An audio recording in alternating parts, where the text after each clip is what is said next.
Olje me prej diçka. Prej ti minut.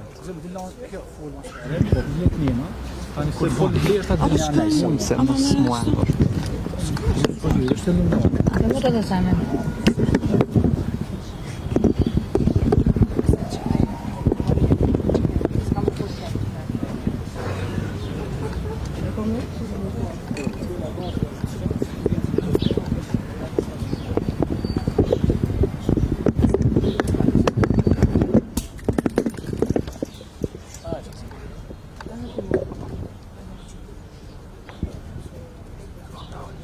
Të nderuara media, të respektuar kolegë të Partisë Demokratike dhe të Aleancës së Kosovës, të dashur qytetarë. Unë jam Fjolla Vukshina Reqica dhe jam asamblejëse në Kuvendin Komunal të Prishtinës, por mbigjeta jam qytetare e këtij vendit. Jam këtu si një përfaqësuese një grupi të qytetarëve që çdo ditë presin nga ne, nga niveli lokal dhe ai qendror, që institucionet të punojnë për problemet e tyre të marrin zgjidhje. Dhe unë jam këtu t'ju tregoj se si mos konstituimi i kuvendit pritet i bllokoj komunat. Sepse bllokimi i kuvendit të Kosovës nuk është vetëm një debat abstrakt politik, nuk është vetëm një derë e mbyllur në këndërtesë. Pas çdo dite që kuvendi mbahet i mbyllur, është një qytetar që pret. Është një qytetar që pret, një familje që ka një hall, një komunë që ka një projekt dhe një nevojë që mbetet pa zë. Është një ndërmarrës në Ferizaj, që çdo mëngjes e ha biznesin, paguan punëtorët, energjinë, tatimet dhe pret që shteti të paktën të krijojë kushtet për të punuar dhe për të hapur vende të reja të punës. Është një fermer në Rahovet që qohet para agimit, punon tokën dhe sot pyet veten nëse prodhimi i tij do të ketë treg, nëse do t'i mbulojë shpenzimet dhe nëse shteti do të jetë aty ku ati nevojitet. Është një student në Gjilan që dëshiron të ndërtojë të ardhmen këtu, por pret që politika t'i jap mundësi për arsim cilësor, praktik, punësim dhe në vend që ta shoh largimin nga Kosova si mundësinë e vetme. Është një zejtar në Prizren që e mban familjen me punën e duarve të veta dhe çdo muaj duhet të zgjedhë se cilën patur ta paguaj. Është një punëtor në Gjakov që merr pagën dhe pret që të arrijë në shtëpi, se si një pjesë të madhe do t'i shkojë për energji, për ushqim, kredi apo dhe obligime tjera. Është një pensionist në Mitrovit që kur shkon në banatore dhe në market, numëron çdo euro. Dhe ndërsa ne po hyjmë drejt muajve të vjeshtës dhe dimrit, ai mendon për faturën e energjisë, për ngrohjen, për ilaqet dhe për ushqimin.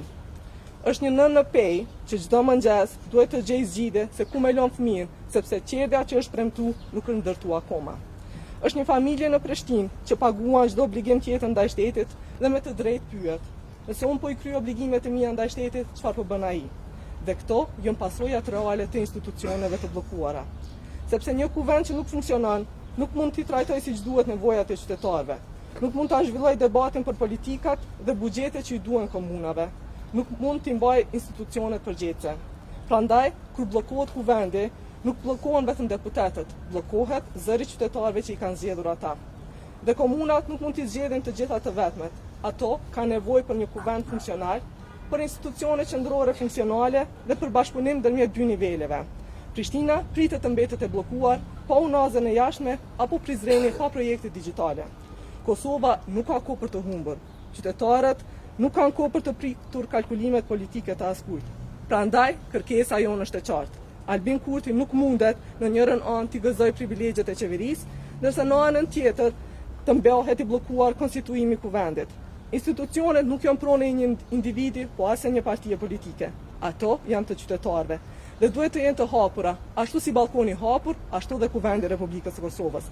Prandaj zotri Kurti zhbllokoje kuvendin, riktheje funksionimin e institucioneve, ktheje qytetarëve zërin që ju takon. Sepse Kosova nuk mund të mbahet në pritje, ndërsa qytetarët vazhdojnë t'i paguajnë çdo ditë faturat e kësaj bllokade. Dhe për këtë fajtor është vetëm Albin Kurti. Është koha për Kosovën. Faleminderit. Mirëmëngjesit gjithëve, jemi sot këtu bashkë me Fjollën, Besnikun, por edhe me drejtarët, asamblesët, aktivistë të komunës së Prishtinës dhe të komunave tjera të Kosovës për të përsëritur edhe një herë kërkesën tonë për kthim të kushtetutshmërisë dhe të ligjshmërisë. Pra, ne po i themi sot troq Albin Kurti dy gjëra. E para qaj dhe ministrat e tij, të cilët janë në këtë objekt, janë uzurpator dhe duhet ta lirojnë këtë objekt. Dhe e dyta, ata duhet kthehen në kuvendet i hapin rrugë krijimit të institucioneve të reja të vendit. Pra Kosova po stagnon dhe me të drejtë e tha sot edhe Asambleisja e Komunës Prishtinës, sepse pasojat po i ndjejnë qytetarët e Republikës. Pra dëmi është shumë i madh dhe ka vetëm një njeri që sot nuk lodhet për stagnimin në gjitha drejtimet që ka Republika e Kosovës. Prandaj nga këtu i themi deputetit Kurti që të kthehet në kuvend, t'i hapë rrugë krijimit të institucioneve të reja, sepse Kosova është projekt shekullor i shumë brezave dhe nuk mund ta shkatroj askush, as deputeti Kurti. Faleminderit shumë. Mirëmëngjes, të nderuar media. Jemi bashkë këtu me kolegët e Partisë Demokratike që të përqojmë një porosi, e porosia është shumë e thjeshtë që shkelsi recidivist i kushtetutës vazhdon të strukët në zyrën e vetë. Ai 120 deputetëve të Kuvendit Kosovës ja u ka marrë mandatin që ja u ka dhënë populli. Ai, një njeri i vetëm, nuk lejon që të ushtrojmë detyrën tonë si të zgjedhur të popullit, të votuar nga sovrani në Kuvendin e Republikës Kosovës. Ai e ka bloku konstituimin e Kosovës në vetmin qëllim me gjetë diku një derë në mënyrë që edhe pozicionin e presidentit me e kap për partinë e vetë dhe me këthy logjiken e partisë që udhëheq parti shtetë. Mandati është i yni i deputetëve që na ka dhënë populli.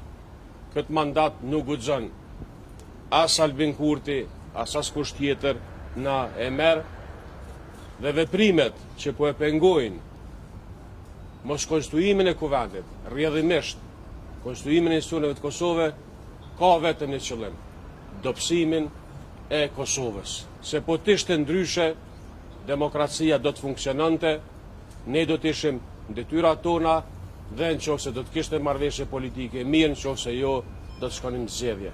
Por qëllimi i tij është që të na privon neve si deputet nga ushtrimi i detyrës sonë si të zgjedhur të popullit dhe rrjedhimisht ta moj peng një vend, një shtet, një shoqëni, ta shetri par zgjedhje, rrjedhimisht na çon edhe një par zgjedhje për shkak se nuk ka as guxim, as dije me qeverisë me Kosovën, e mbi të gjitha i tutet, i friksohet zëri qytetar që po rritet ditë për ditë më shumë kundër kësaj gjendje. Ju faleminderit.